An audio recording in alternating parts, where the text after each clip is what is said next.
John McConnin, Upside Down, realestate.com. I'm an attorney and a real estate broker. This is a former client on the law firm side asking me some questions.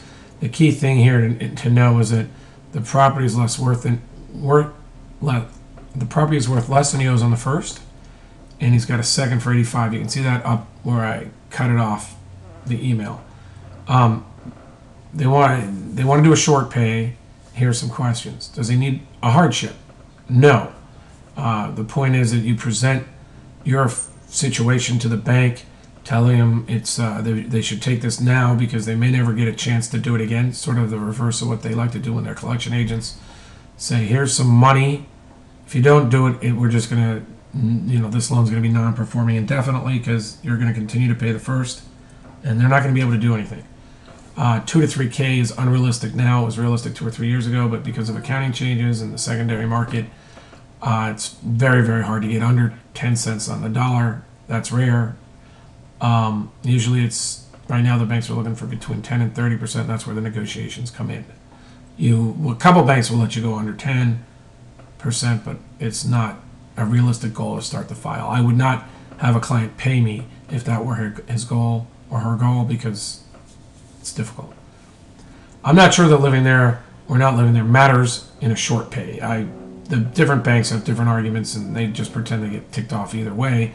So it's your job to present this as an opportunity to them to bypass the $15 an hour gatekeeper's emotions on this. You want to get by that with presentation.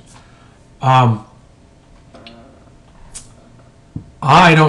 always tell my clients never show financial statements unless they have to, and then you do a cost-benefit analysis. If you're unemployed and have a medical hardship and not much in terms of assets, I guess you would try to show that you're a likely candidate for as low a settlement as possible. But if you have assets or income or future protect, I'd say you do this without showing them anything.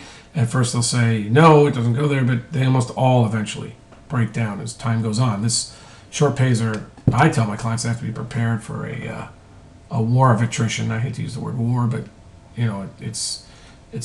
it can be 3 months to indefinite, probably until the statute of limitations, which we'll have to go into another video. Let's just say that I've heard lawyers argue 4 years and lawyers argue 5 years. But even then, getting the lien stripped after the statute of limitations runs is anybody's guess. Seconds could also sue. Out of the 200 or 300 people I've either had as clients or talked to, I'm only aware of 2 lawsuits, and one the bank knew it was a mistake. So if they sue, it gets complicated. You better make sure you talk to a lawyer quickly, and it may be important for you to answer with an affirmative defense of the security first rule, or if you've got another way, perhaps you let them get a judge and then go bankrupt. You might be able to really pull a fast one on the banks, but the recent case law seems to be not enjoying it when the banks lose their asset and their personal liability. So I don't know that I'd be fully confident in that latter strategy I just mentioned.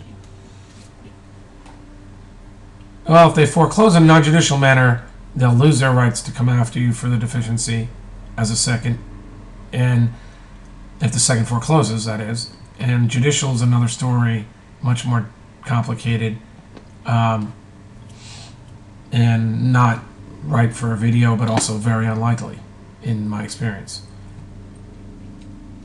I think that as long as you're prepared for a war of attrition, you're going to move in the house, and you're happy with your credit being harmed indefinitely, you should be able to settle this second mortgage for a lot less than $85K. Thanks, John McConnin, UpsideDownRealEstate.com.